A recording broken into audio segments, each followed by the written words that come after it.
بسم اللہ الرحمن الرحیم الحمد لأہلہ والصلاة علی اہلہا اما بعد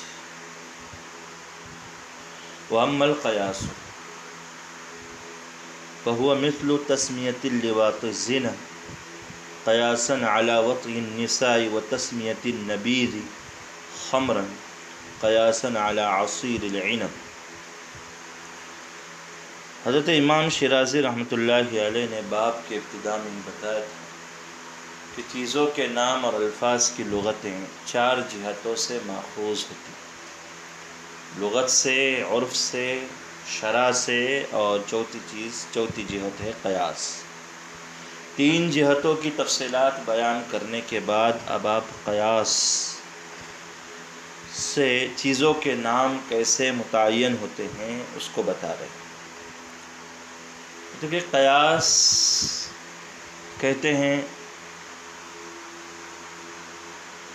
کہ فرع کو اصل پر محمول کرنا، دونوں کے درمیان میں مشترک علت کی وجہ سے، اور یہ محمول کرنا اور فرع کو جو اصل کا حکم دیا جاتا ہے، مقیس کو مقیس علیہ کا جو حکم دیا جاتا ہے، محمول جو کیا جاتا ہے، وہ دونوں کے درمیان میں مشترک علت کی بنا پر، علت جامعہ مشترکہ کی بنیاد پر ایسا کیا جاتا ہے۔ جیسے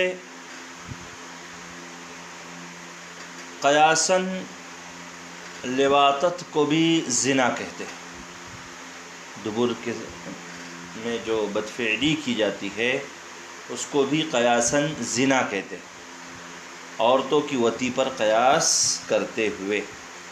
اسی طریقے سے نبیذ تمر، کھجور کی جو نبیذ ہے تو اسے بھی خمر کہا جاتا ہے، عصیر عنب پر قیاس کرتے ہوئے۔ خمر اصل میں کہا جاتا ہے انگور کا وہ رس جسے پکا کر گاڑھا کر دیا گیا اور جس میں نشہ آ چکا، لیکن نبیذ تمر میں بھی چونکہ نشہ آ جاتا ہے تو اس وجہ سے اسے بھی خمر کہتے ہیں۔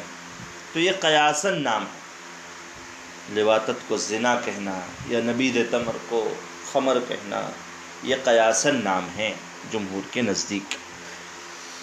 امام شیرازی رحمۃ اللہ علیہ فرماتے ہیں کہ ہمارے اصحاب نے اس میں اختلاف کیا، وقد اختلف اصحابنا فی، اصولیین کا اس باب میں اختلاف ہے۔ فمنہم من قال، بعض حضرات فرماتے ہیں یجوز اثبات الاسماء واللغات بالقیاس، کہ قیاس کے ذریعے سے چیزوں کے نام اور لغتیں ثابت کرنا جائز ہے، قیاس کے ذریعے سے چیزوں کے نام اور الفاظ کی لغتیں ثابت ماننا جائز ہے۔ یہ موقف ہے شوافع میں سے امام ابو العباس ابن سریج، جو اپنے زمانے میں بغداد میں شوافع کے بڑے فقیہ گزرے ہیں، اور شیراز میں قضاء کی ذمہ داری بھی ان کے حوالے تھی، حاضر جواب عالم دین گزرے ہیں، اور محمد بن داؤد ظاہری کے ساتھ ان کے کئی مناظرات بھی ہوئے، ابو العباس ابن سریج۔ دوسرے ہیں ابو علی ابن ابو ہریرہ، یہ بھی شوافع کے ایک بڑے فقیہ عراق میں گزرے، بڑے فقیہ گزرے ہیں۔ مختصر المزنی کی انہوں نے شرح بھی لکھی ہے، ابو علی ابن ابو۔ تو یہ دونوں حضرات فرماتے ہیں کہ قیاس کے ذریعے سے چیزوں کے نام اور الفاظ کی لغتیں ثابت ماننا جائز ہے۔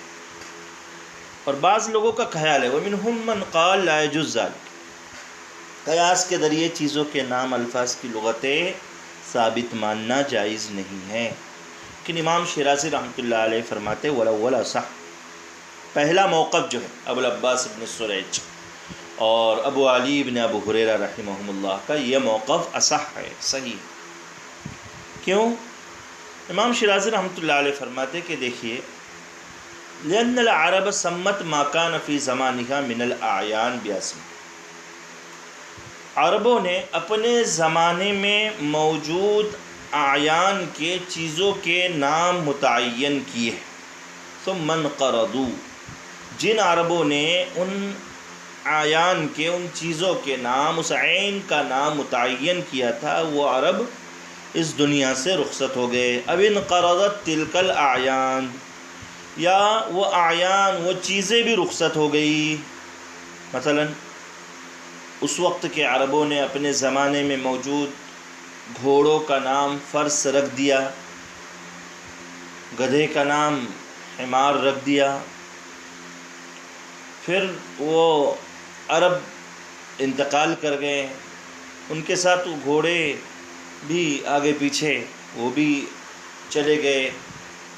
لیکن بعد والے لوگوں نے وَأَجْمَعَ النَّاسُ عَلَى تَسْمِيَةِ أَمْثَالِهَا بِتِلْكَ الْأَسْمَاءِ، اپنے زمانے میں انہی جیسی چیزوں اور اعیان کے نام وہی متعین کیے جو ان عربوں نے رکھے تھے۔ یعنی انہوں نے بھی اپنے زمانے کے گھوڑوں کو فرس کہا، گدھوں کو حمار کہا۔ فَدَلَّ عَلَىٰ أَنَّهُمْ قَدْ قَاسُوهَا عَلَى الْأَعْيَانِ الَّتِي سَمَّوْهَا، تو یہ دلیل ہے اس بات کی کہ ان بعد والے لوگوں نے اپنے زمانے کی اعیان کو سابقہ زمانے کے عربوں کے اعیان پر قیاس کیا۔ جس زمانے میں ان اعیان کے نام ان عربوں نے متعین کیے تھے، ان اعیان پر قیاس کرتے ہوئے بعد والوں نے اپنے زمانے کی چیزوں کے نام بھی وہی متعین کر دیے۔ وَأَجْمَعَ النَّاسُ عَلَىٰ تَسْمِيَةِ أَمْثَالِهَا بِتِلْكَ الْأَسْمَاءِ۔ تو دیکھیے کسی عین کا نام قیاس سے متعین ہو رہا ہے، جیسے نبیذ تمر کا نام جو ہے خمر قیاساً متعین ہو رہا ہے، اس لیے کہ انگور کا رس گاڑھا کر دیا جائے، اس میں بھی نشہ ہے اور نبیذ تمر میں بھی نشہ ہے، تو نشہ دونوں میں مشترک ہے۔ اس اعتبار سے نبیذ تمر کو عصیر عنب پر قیاس کرتے ہوئے جیسے عصیر عنب کو خمر کہتے ہیں، ویسے نبیذ تمر کو بھی قیاساً خمر کہا جانے لگا۔ حکم دونوں کا ایک ہے، حرام ہے، ظاہر سی بات ہے۔ تو جو اس باب میں عنوان انہوں نے لگایا تھا کہ چیزوں کے نام اور الفاظ کی لغتیں 4 جہات سے ماخوذ ہیں، لغت سے، عرف سے، شرع سے اور قیاس سے۔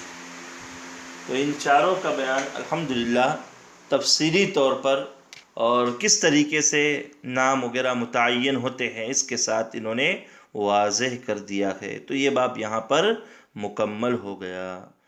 اللہم صلی اللہ